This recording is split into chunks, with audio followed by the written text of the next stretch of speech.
नमस्कार साथियों, आज हम जैन धर्म के बारे में चर्चा करेंगे जिसके संस्थापक महावीर स्वामी हैं। जैन शब्द संस्कृत के जिन शब्द से बना है जिसका अर्थ विजेता अर्थात इंद्रियों को जो जीत लिया हो, जैन महात्माओं को निग्रंथ जो बंधन रहित हो, तथा जैन संस्थापकों को तीर्थंकर कहा गया जिनकी संख्या 24 है, जिसमें प्रथम तीर्थंकर आदिनाथ अथवा उन्हीं को ऋषभ देव भी कहा गया और ऋषभ देव और अरिष्टनेमि का उल्लेख ऋग्वेद में भी मिलता है। 23वें तीर्थंकर पार्श्वनाथ हुए जिन्होंने चातुर्याम शिक्षा अर्थात 4 आचरण पालन करने को बताया, सत्य, अहिंसा, अस्तेय, अपरिग्रह। 24वें और अंतिम तीर्थंकर महावीर स्वामी हुए। तो अब हम महावीर स्वामी के बारे में चर्चा करते हैं। महावीर स्वामी का जन्म 599 ईसा पूर्व अथवा 540 ईसा पूर्व में वैशाली के निकट कुंड ग्राम में हुआ। पिता सिद्धार्थ, माता त्रिशला, पत्नी यशोदा एवं पुत्री अणोजया प्रियदर्शनी था। इनकी मृत्यु 527 अथवा 468 ईसा पूर्व में मल्ल राजा सुस्तपाल के राज्य में पावा में हुआ। इनके बचपन का नाम वर्धमान था। इन्होंने अपने बड़े भाई नंदीवर्धन से आज्ञा लेकर 30 वर्ष की अवस्था में तपस्या करने निकल पड़े। नालंदा में इनकी भेंट मखलीपुत्र घोषाल नामक सन्यासी से हुई। वह इनका शिष्य बन गया, किंतु बाद में इनका साथ छोड़कर आजीवक नामक नए संप्रदाय की स्थापना की। 12 वर्ष की कठिन तपस्या के बाद वैशाख मास के 10वें दिन जाम्भी ग्राम के समीप ऋजुपालिका नदी के तट पर एक साल वृक्ष के नीचे इन्हें यानी महावीर को कैवल्य अर्थात ज्ञान की प्राप्ति हुई। ज्ञान प्राप्ति के पश्चात महावीर कैवलीन अर्थात जीन विजेता, अरहत यानी योग्य तथा निग्रंथ अर्थात बंधन रहित कहे गए।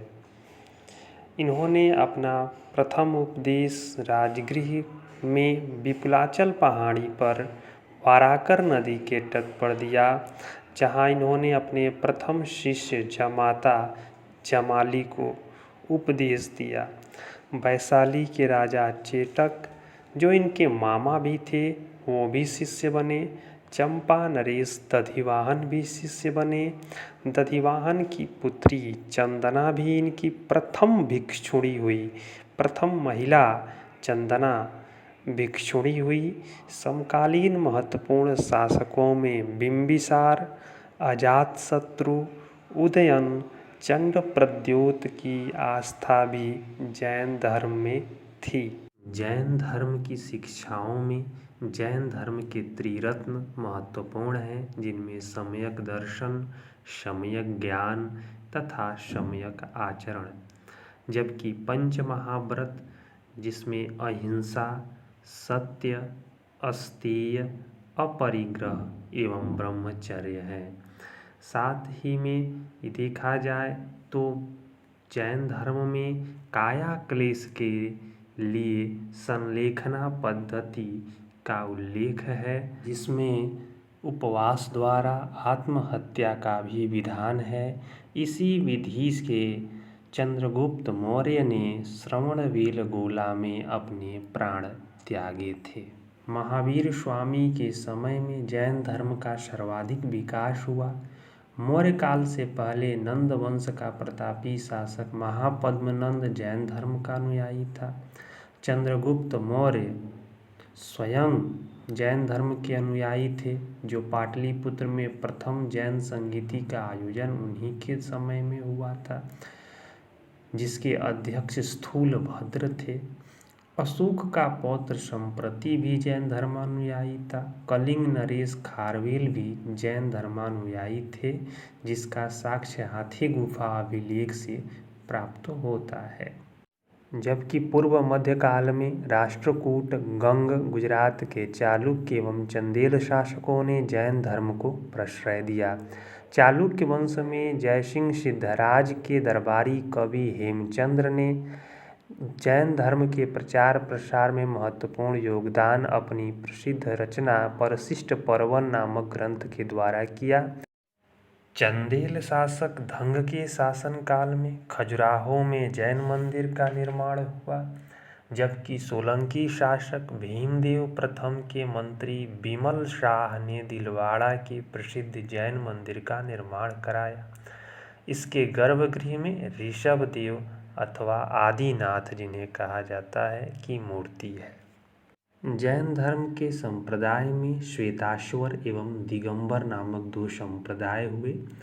भद्रबाहु के अनुयायी जो उनके साथ दक्षिण भारत चले गए वे दिगंबर कहलाए, तथा स्थूलभद्र के अनुयायी जो उनके साथ मगध में रुके रहे, श्वेत वस्त्र धारण करते थे, वह श्वेतांबर कहलाए।